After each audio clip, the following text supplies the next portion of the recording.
ભાઈ અહીંયા રેસ્ટોરન્ટમાં જમવા આવ્યો હતો તો કહે છે કે અડધો પોણો કલાકની વેઇટિંગ છે, સન્ડે છે એટલે.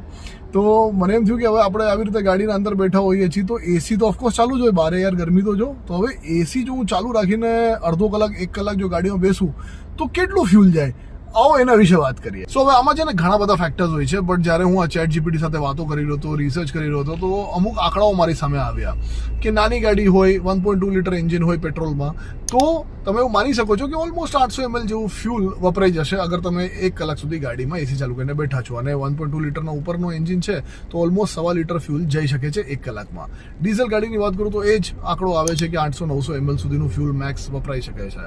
તો હવે આમાં પણ શું છે, ઘણા બધા ફેક્ટર્સ છે, જેમ મેં તમને કીધું કે તમારું એન્જિન કેટલું જૂનું છે, તમારું ટ્રાન્સમિશન કેવું છે, મેન્યુઅલ છે કે ઓટો છે, કે પછી બારે તાપમાન હવે માનો કે 48 ડિગ્રી થઈ રહ્યું છે, તમે અંદર પાછું 18 ડિગ્રી કરીને બેઠા છો, તો આ બધા ફેક્ટર્સ ચિપિંગ કરે છે.